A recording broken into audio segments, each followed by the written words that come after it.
20s will humble you so freaking fast.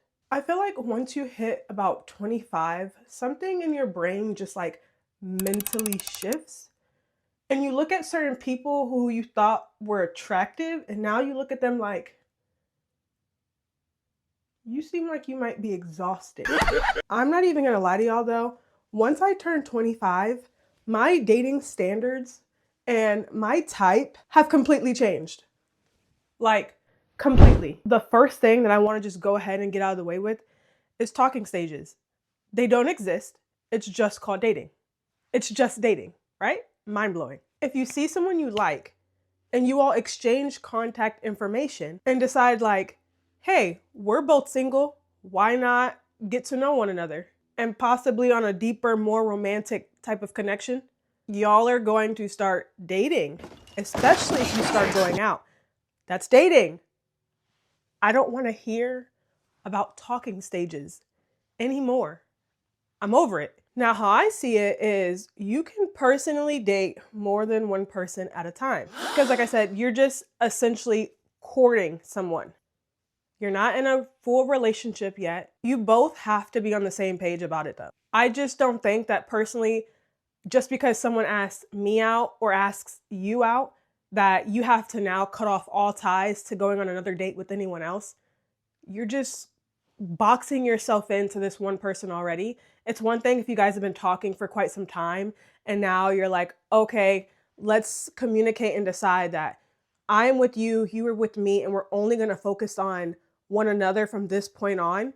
But until it gets to that conversation and you're just like, hey, let's go on a date, let's go to dinner, let's go walk the beach, let's go do whatever, see a movie, I can go tomorrow and go do that with someone else. Just saying. Now, part of that I'm speaking for myself, but ladies and gentlemen, if you all are going on dates and also doing, that ain't none of my business. Do you, boo? Do you? All I'm saying is just do not put yourself in that box unless there's a clear understanding between both parties, because ladies, these men will date around. Just because he took you out yesterday don't mean he's not going to take out a girl tomorrow. Trust. Oh, I digress. I just feel like my life experiences have humbled my dating experience real fast. Your girl has already been married and divorced. I know the hate comments are coming. Go ahead, drop them, keep them coming. Like age 20 to like 24-ish, I thought chemistry was everything. Meanwhile, now I'm attracted to someone who has emotional stability and communicative skills. Like, wow, you can communicate calmly and consistently? Oh, you got it. Speaking of communication, if someone is ghosting you, keep that away. We don't chase the haunted here. You hear me? We do not chase the haunted. You're watching this and you're someone that ghosts people, and I'm not talking about just your once in a blue moon, you have to ghost someone for safety or because they're stalking you. But if you're genuinely just ghosting someone without giving them a reason as to why you guys were talking and then you just died off the face of the earth, you, my friend, have messed with people's mental health way more than you possibly could have imagined. And that's coming from my personal experience with people who have ghosted me. It makes me go off in tangents in my own head. And to this day, someone who's ghosted me from 10 years ago, I might sit down and like think about it like, now what did I do? I'm confused. Was it me? Like, what did I say? And so for doing that to people, that makes you really immature and just straight up disrespectful. Maybe, thank you. Thank you for showing your true colors so that I didn't have to deal with you down the line. I used to even think that butterflies in my stomach meant love, when in reality, it was just my crippling anxiety. Like, no, for real. And the last thing I need is more of that. Like, Lord, I don't need any more. I'm good. And like, because why did I think that confusion was romantic?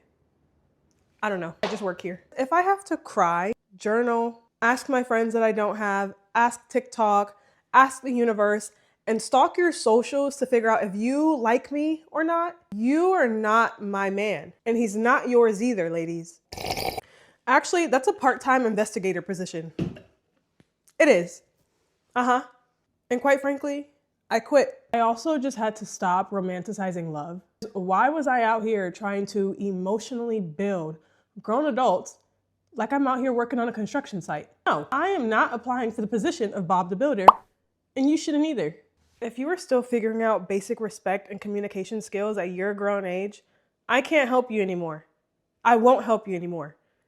But the Lord could. The other side of confusing is love bombing, because their affection towards you seems clear, right? If you're a good person and you know that you have the characteristics and...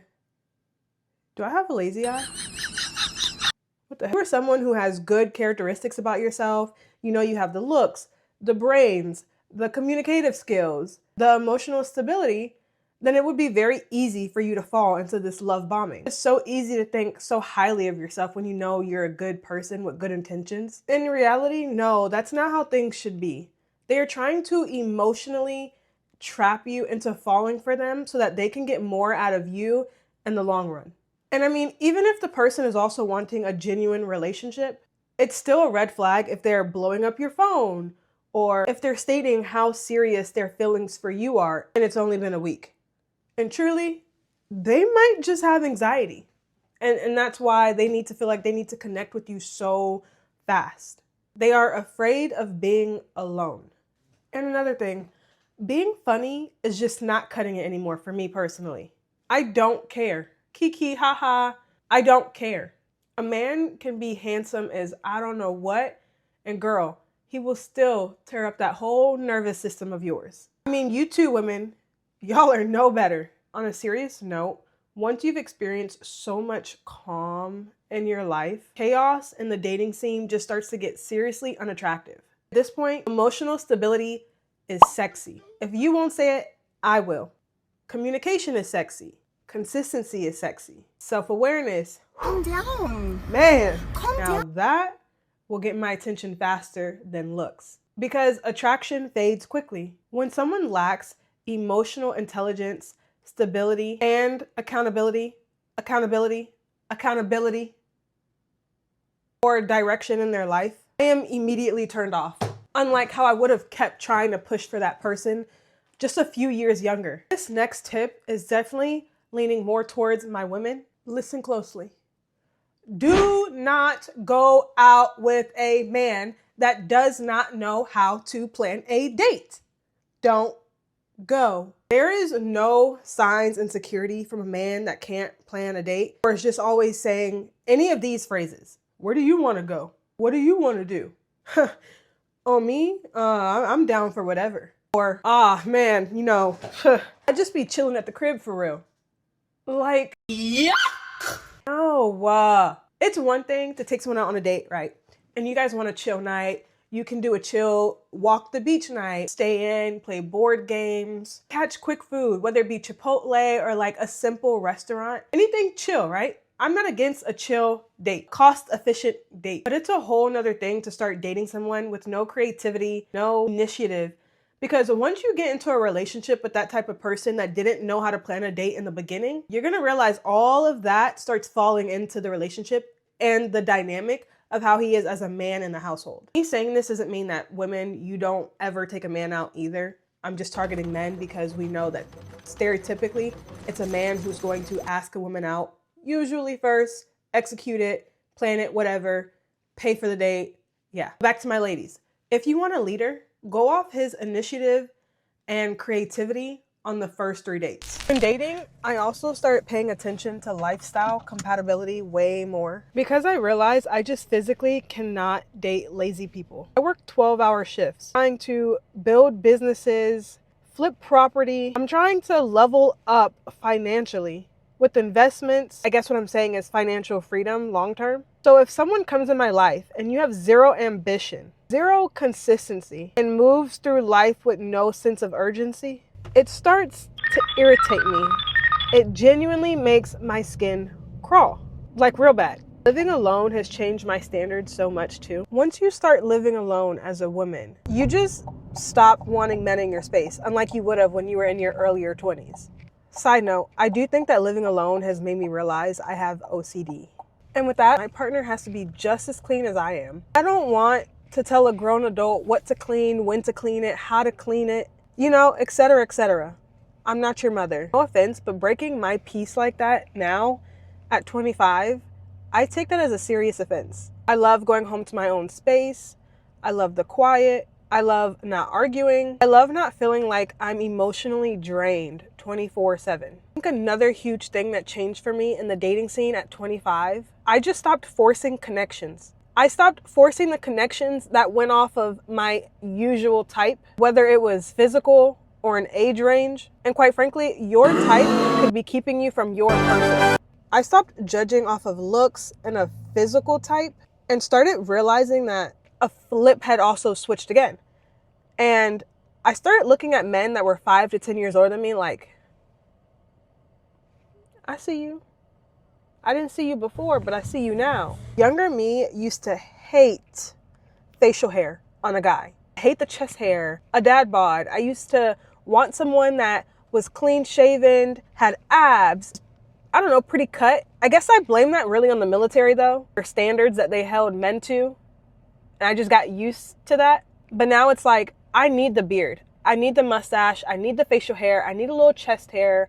I need a little bit of that dad bod, you know, muscular, but show me that you've been here a minute. You've been eating real good lately. And ladies, I know you know what I mean. The guys might be watching this and might be a little confused, but ladies, you know what I mean. The people that our moms used to think were hot on television or out and about in a grocery store, we used to look at her like, ugh. And now we look at her like, yeah, you know what you're talking about. Sometimes when you really want love, you can start trying to force compatibility within people that fit within your type. And that compatibility just simply isn't there. Just because they're your type does not mean they're for you. I'm not saying relationships are perfect either, but what I'm saying is that you should not destroy your mental health or your physical health either. I've been down that rabbit hole. It made me turn into a whole different person, an ugly person. Just your mental health and physical health is sacred. Compatibility and emotional connections, they're two completely different things. Chemistry can make you attracted to someone. Compatibility is what actually turns something into a long-term relationship. Sometimes good compatibility in a relationship can start to feel like boredom, and that's totally okay. And don't be falling for that toxic stuff, arguing, going back and forth, confusion, type of stuff that gets your adrenaline going and doesn't make you feel like you're bored. Leave that to the high schoolers, please. That's why now I just pay attention to how somebody communicates, they handle their stress, how they treat others, discipline, habits, their consistency, their emotional maturity, their mindset, and lastly, their ability to take accountability. That's a big one for me. Those things matter way more long-term over temporary excitement. I think people confuse their high standards with self-respect. You can have the highest standards in the world, but that doesn't mean that you necessarily respect yourself and what you are genuinely taking on in a relationship. I still believe in love. I'm not bitter. I'm not anti-relationship now. I just think my life experiences, such as my divorce at a young age, has forced me to stop ignoring things that really matter in a relationship when trying to create long-term stability and happiness. If you're watching this video and you genuinely are confused as to why I am a 25-year-old who is already divorced, please go check out any of my past videos that I've posted. I've definitely gone in depth as to why I fell in love so fast, got married so fast, and why my divorce ended even faster. I have my whole divorce story posted about 2 videos ago, so please go check that out if you're curious. They will also be linked in my bio. For my women out there, leave those thirst-trapping, dusty, crusty, what could have been men alone. If you've made it to the end of this video and you've learned anything, you can relate to anything, or you just liked hearing me yap about my experience as a 25-year-old dating, do me a favor. It costs you nothing to subscribe, hit the like button, hit that bell button. That'll let you know as soon as I post a video. And thank you all so much for your continuous love that you all have given me. Thank you for helping my channel grow. Let's get to 2,000 subs, and I love you all. Peace.